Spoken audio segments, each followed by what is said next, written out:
السلام علیکم دوستو، میں ہوں معظم فخر۔ اسلام آباد میں کھچڑی پک رہی ہے اور اس صورتحال میں عمران خان کو کسی بھی صورت کے اندر سینٹ الیکشن کو ایزی نہیں لینا چاہیے، اور اس کی وجہ یہ ہے کہ جو پولیٹیکل ڈیولپمنٹس تیزی کے ساتھ ہو رہی ہیں وہ ڈیولپمنٹس کسی بھی صورت کسی بھی طریقے کے ساتھ ان کے فیوریبل نہیں ہیں۔ اور جو زرداری صاحب اور نواز شریف صاحب کی آپس کے اندر گفتگو ہوئی تھی، جس کے بارے میں میں نے آپ کو کل بھی آگاہ کیا تھا کہ ان دونوں کے درمیان بیسک جو پرنسپلز ہیں وہ طے ہو گئے ہیں، اور اب وہ سینٹ کے الیکشن کے اندر خاص طور پر قومی اسمبلی میں ہونے والا یوسف رضا گیلانی صاحب کا مقابلہ جو عبدالحفیظ شیخ صاحب سے ہے، وہ ایک ٹرننگ پوائنٹ ثابت ہو سکتا ہے حکومت کے خلاف مہم کا، اور اس کے نتیجے میں کچھ ایسے واقعات رونما ہو سکتے ہیں جس کی توقع نہیں کی جا سکتی۔ اور اسلام آباد کے اندر جو صورتحال ہے اور وہاں پر جو اقتدار کے وہ جو ایوان ہیں اور ڈرائنگ رومز ہیں، وہ اس وقت جوڑ توڑ کے مرکز بن چکے ہیں، اور اس کے ساتھ ساتھ پی ٹی آئی کے جو ناراض اراکین ہیں ان کے جو مطالبات ہیں وہ بھی بڑے امپورٹنٹ ہیں، اور اس سلسلے کے اندر جو ان کو لالی پاپ دیا گیا تھا 50 کروڑ روپے کے ترقیاتی فنڈز کا، وہ ابھی اس طریقے سے اس پر عمل درآمد نہیں ہو رہا، لیکن سپریم کورٹ کے حالیہ فیصلے کے بعد، اور چونکہ عمران خان صاحب نے وہاں پر ایک تحریری یقین دہانی کرائی ہے کہ میں کسی کو ترقیاتی فنڈ نہیں دوں گا، تو اس کے بعد اب اس کا طریقہ کار کو بھی تبدیل کرنے کی حکمت عملی بنائی جا رہی ہے۔ اور اس سلسلے میں کل پنجاب کابینہ کا ایک اہم اجلاس ہونے جا رہا ہے، ادھر ایوان وزیر اعلیٰ میں عثمان بزدار صاحب اس کی سربراہی کریں گے، اور اس اجلاس کے اندر جو ایک اہم حصہ ہے اس کے اندر وہ یہ ہے کہ اراکین اسمبلی کے حلقوں کے اندر ترقیاتی فنڈز، ترقیاتی جو کام ہیں وہ کیسے کرائے جائیں، اور ان سے اب انہوں نے اسکیمیں بھی طلب کر لی ہیں کہ آپ ہمیں اسکیمیں دیں تاکہ ہم اس کو ایک لیگل طریقے کے ساتھ، وہ لیگل طریقہ تو وہی ہوتا ہے نا کہ آپ اس کو اینول ڈیولپمنٹ پروگرام کے اندر ان اسکیموں کو شامل کریں گے، اور پھر وہ ترقیاتی کام شروع ہو جائیں گے، پھر ایم پی اے جانے، ٹھیکیدار جانے، اور رہے نام رب کا۔ آپ سمجھ ہی گئے ہوں گے میں کیا کہنا چاہ رہا ہوں، کیونکہ اس کے بعد جو مکمکہ ہونا ہے وہ ٹھیکیدار اور ایم پی اے کے درمیان ہی ہونا ہے۔ تو اس کا مطلب یہ ہے کہ اب انہوں نے جو راستہ نکالا ہے اراکین اسمبلی کو اپنے ساتھ جوڑ کے رکھنے کا، وہ قدرے وائبل راستہ ہے، اور اس کے راستے سے ہی کچھ چلے پنجاب کے اندر کچھ ایک ڈیولپمنٹل ایکٹیویٹیز شروع ہونے کا امکان پایا جاتا ہے، اگر واقعتاً یہ لالی پاپ نہیں ہے عمران خان صاحب کی حکومت کی جانب سے اپنے اراکین اسمبلی کے لیے۔ دوسری ڈیولپمنٹ، جس طرح میں نے آپ کو بتایا تھا کہ بلوچستان سے عبدالقادر صاحب کو سینٹ کا ٹکٹ دیا گیا، لیکن بلوچستان تنظیم کی جانب سے شدید اعتراضات کے بعد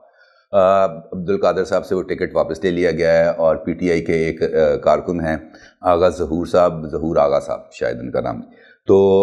ان کو یہ ٹکٹ اب جاری کیا گیا ہے۔ لیکن عبدالقادر کی جو اس حوالے سے رد عمل ہے وہ بڑا زبردست ہے۔ انہوں نے کہا جناب میری باضابطہ شمولیت ابھی چند دن پہلے ہوئی ہے، لیکن میں پی ٹی آئی کے لاہور اور اسلام آباد کے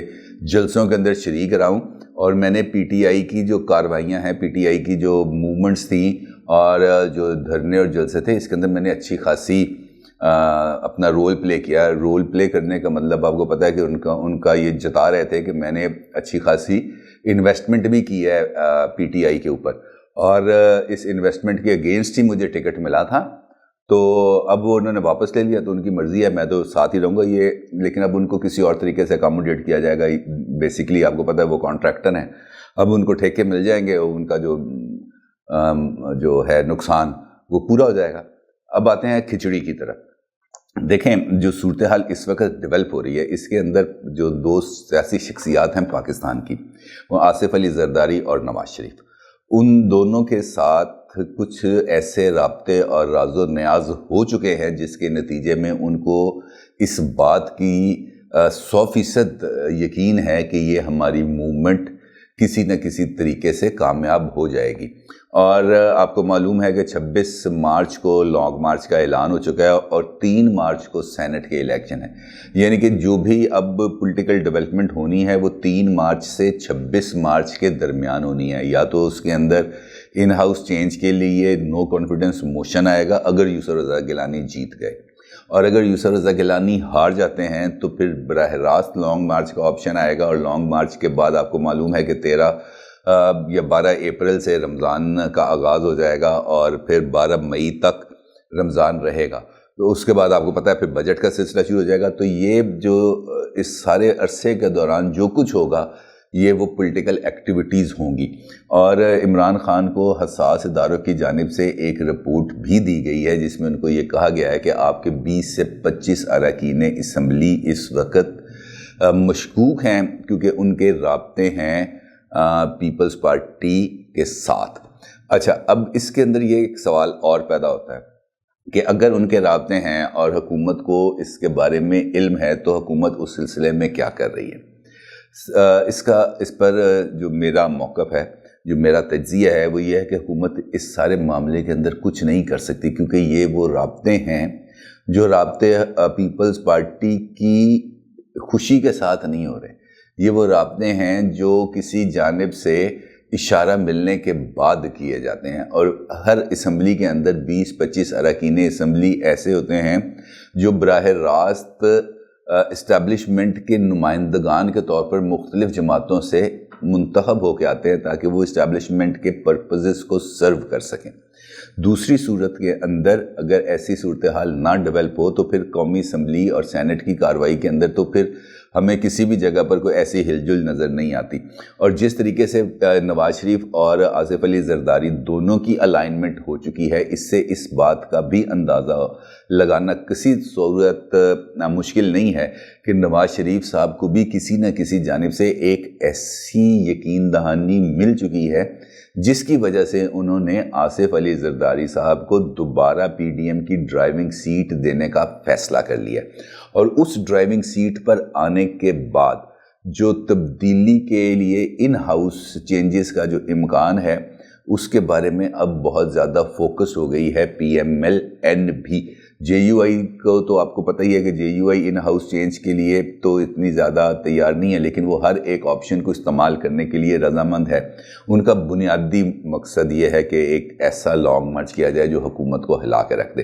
اب لانگ مارچ کے لیے کیا چیز ضروری ہے؟ آپ کو معلوم ہے کہ لانگ مارچ صرف سیاسی کارکن کے زور پر کامیاب نہیں ہو سکتا. اس کے لیے ضروری ہے کہ ہر مکتبہ فکر کے لوگوں کو اس کے اندر شامل کیا جائے. اس کے اندر ٹیچرز آئیں، اس کے اندر ڈاکٹرز آئیں، اس کے اندر نرسز آئیں، اس کے اندر وکلاء آئیں، اس کے اندر عام مزدور آئے، عام آدمی آئے. اور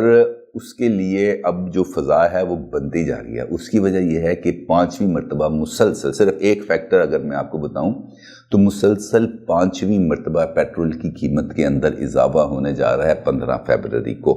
اوگرا نے 16 روپے 60 پیسے کی سمری بھیج دی ہے پرائم منسٹر آفس میں، اور اب اس پر ڈیفینیٹلی اب 16 روپے کا تو اضافہ نہیں کریں گے، وہ 2.5 3 4 روپے جتنا بھی ہے اس کا اضافہ ہوگا، لیکن اس اضافے کے اثرات لوگوں کو ہر صورت بھگتنے ہوں گے. اور اسی کے ساتھ ساتھ گزشتہ 1.5 سے 2 ہفتے کے دوران جو اشیاء خورد و نوش کی قیمتوں میں اضافہ ہے وہ آپ کے سامنے، اور مہنگائی ایک ایسا فیکٹر ہے جو لوگوں کے اوپر اضطراب کی کیفیت کو پیدا کر رہا ہے، کیونکہ آمدنی اور اخراجات کے اندر جو فرق ہے وہ کسی بھی صورت پورا نہیں ہو رہا. اور اسی سے ہی پرفارمنس پر اتنا بڑا سوالیہ نشان لگ جاتا ہے حکومت کی، جس کو بڑی آسانی کے ساتھ ایکسپلائٹ کیا جا سکتا ہے. اور پی ڈی ایم کو بنیادی طور پر اب ووٹ کو عزت دو کے نعرے کے ساتھ ساتھ لوگوں کی مشکلات کو بھی اسی تیزی کے ساتھ اور اسی تندہی کے ساتھ لوگوں کے سامنے پروجیکٹ کرنا چاہیے تاکہ اب کسی بھی سمت کے اندر سے ان کو بچاؤ کا راستہ نہیں ملے گا. کیونکہ اگر ایسا ہوتا ہے تو پھر حکومت کے پاس آپشنز کم ہو سکتے ہیں. رات کو میں ایک ٹی وی چینل دیکھا تھا، وہاں پہ ایک سینئر تجزیہ کار تھے ہارون الرشید صاحب. انہوں نے ایک اپنا ان کا یہ لاجک تھی، ان کا یہ کہنا تھا کہ اسٹیبلشمنٹ نے پی ڈی ایم کو یعنی کہ نواز شریف اور آصف علی زرداری کے ساتھ نہ صرف ان کے رابطے ہو گئے بلکہ اب اگر سینٹ الیکشن کے اندر عمران خان کو مطلوبہ نتائج نہیں ملتے تو وہ اسمبلیاں بھی تحلیل کر سکتے ہیں، یعنی کہ وہ مڈ ٹرم الیکشن کی طرف جا سکتے ہیں اور سیاسی شہید بن کر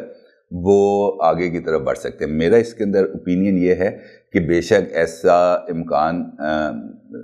سینٹ کے اندر شکست کے اندر تو امکان موجود ہے، لیکن اس کے ساتھ ساتھ جو اصل ڈیولپمنٹ ہے وہ یہ ہے کہ آصف علی زرداری صاحب کی جو الائنمنٹ ہے واشنگٹن کے ساتھ وہ بہت زبردست ہوتی جا رہی ہے. اور نواز شریف صاحب نے جو اپنی لائن پکڑی ہوئی ہے چند یورپی ممالک اور چند عرب ممالک، ان کے ذریعے بھی وہ اپنے لیے ایک انٹرنیشنل سمپتھیز کو ڈیولپ کر رہے ہیں. اور ڈیفینیٹلی نواز شریف صاحب جب یہاں سے گئے تھے تو اس کے پیچھے کچھ نہ کچھ ایک غیر ملکی طاقتوں کا بھی رول تھا کوئی اس کو مانے یا نہ مانے، لیکن ایک اس کے بغیر تو پاسبلٹی نہیں تھی، اور ان کی ایک لوگوں کے ساتھ ایک پرسنل الائنمنٹ بھی ہے، میں انٹرنیشنل فگرز کی بات کر رہا ہوں۔ تو اس کے نتیجے کے اندر جو ڈیولپمنٹس ہونے جا رہی ہیں وہ اس لحاظ سے بھی امپورٹنٹ ہے، جو کھچڑی اب اسلام آباد میں پک رہی ہے۔ اسلام آباد کے اندر یہ بات قطعی طور پر ہر جگہ پر موجود ہے، اور ہر جگہ پر اس بات کا تاثر بھی موجود ہے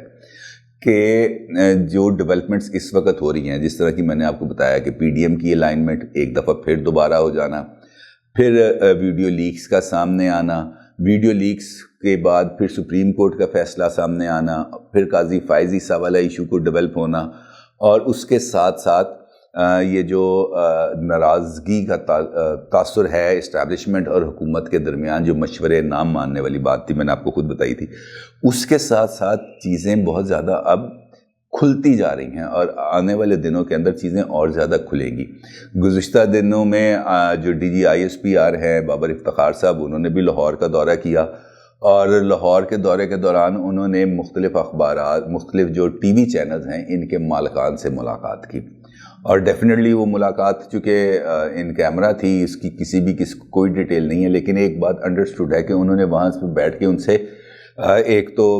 رائے بھی مانگی ہوگی کہ کیا سچویشن ہے، کیونکہ جب لوگ بیٹھتے ہیں تو ایک دوسرے کے ساتھ ایکسچینج آف ویوز تو کرتے ہیں، تبادلہ خیال بھی ہوتا ہے، لیکن سب سے امپورٹنٹ ہے میڈیا مینجمنٹ، جو چاہتی ہے اسٹیبلشمنٹ کہ اس کے ساتھ اس کی مرضی کے مطابق میڈیا مینجمنٹ ہو،